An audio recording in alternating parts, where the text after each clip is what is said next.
ನಮಸ್ತೆ ಎಜೆ ನ್ಯೂಸ್ಗೆ ಸ್ವಾಗತ. ಅರಸೀಕೆರೆ ನಗರದ ಹಾಸನ ರಸ್ತೆಯ ಅಂಬೇಡ್ಕರ್ ವೃತ್ತದಲ್ಲಿ ಚಾಮುಂಡೇಶ್ವರಿ ವಿದ್ಯುತ್ ಸರಬರಾಜು ನಿಗಮದ ವತಿಯಿಂದ ಅರಸೀಕೆರೆ ನಗರದಾದ್ಯಂತ ಸುಮಾರು 10 ಕೋಟಿ ವೆಚ್ಚದಲ್ಲಿ ವಿದ್ಯುತ್ ಕೇಬಲ್ ಅಳವಡಿಕೆ ಕಾರ್ಯಕ್ರಮದ ಗುದ್ದಲಿ ಪೂಜೆಯನ್ನ ಕರ್ನಾಟಕ ಗೃಹ ಮಂಡಳಿಯ ಅಧ್ಯಕ್ಷರು ಹಾಗೂ ಅರಸೀಕೆರೆ ಕ್ಷೇತ್ರದ ಶಾಸಕರು ಆದ ಕೆಎಂ ಶಿವಲಿಂಗೇಗೌಡರು ನೆರವೇರಿಸಿದರು. ನಂತರ ಕಾರ್ಯಕ್ರಮವನ್ನು ಉದ್ದೇಶಿಸಿ ಶಾಸಕರು ಮಾತನಾಡಿದರು. ಈ ಕಾರ್ಯಕ್ರಮದಲ್ಲಿ ಅರಸೀಕೆರೆ ನಗರಸಭೆಯ ಮಾಜಿ ಅಧ್ಯಕ್ಷರು, ಮಾಜಿ ಸದಸ್ಯರುಗಳು, ಚಾಮುಂಡೇಶ್ವರಿ ವಿದ್ಯುತ್ ಸರಬರಾಜು ನಿಗಮದ ಅಧಿಕಾರಿಗಳು, ಸಲಹಾ ಸಮಿತಿಯ ಸದಸ್ಯರುಗಳು, ನಗರದ ಸಾರ್ವಜನಿಕರು, ಸಿಬ್ಬಂದಿಗಳು ಉಪಸ್ಥಿತರಿದ್ದರು. Parvez Ahmed, Arsikere AJ news.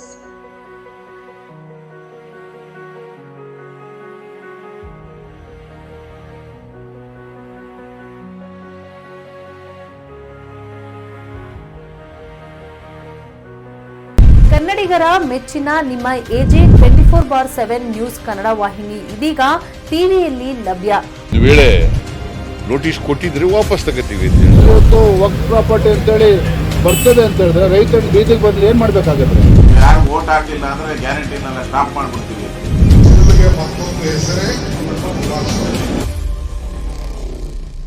ಕರ್ನಾಟಕ ಮತ್ತು ದೇಶ ವಿದೇಶ 360 ಡಿಗ್ರಿ ಸುದ್ದಿ ಹಾಗೂ ಉತ್ತರ ಕರ್ನಾಟಕ, ಬೆಳಗಾವಿ, ಬಾಗಲಕೋಟೆ, ಧಾರವಾಡ, ಹಾವೇರಿ, ಗದಗ, ಬಿಜಾಪುರ ಜಿಲ್ಲೆಯ ಕ್ಷಣ ಕ್ಷಣದ ವಿವರವನ್ನ ಪಡೆಯುವುದಕ್ಕೆ ಎಜೆ 24/7 ನ್ಯೂಸ್ ಕನ್ನಡ ವಾಹಿನಿಯನ್ನ ಲೈಕ್ ಮಾಡಿ, ವಿಡಿಯೋಗಳನ್ನ ಶೇರ್ ಮಾಡಿ, ಕಮೆಂಟ್ ಮಾಡುವ ಮೂಲಕ ನಮ್ಮ ವಾಹಿನಿಗೆ ಸಹಕಾರ ನೀಡಿ ಮತ್ತು ಚಾನೆಲ್ ಅನ್ನ ಸಬ್ಸ್ಕ್ರೈಬ್ ಮಾಡಿ.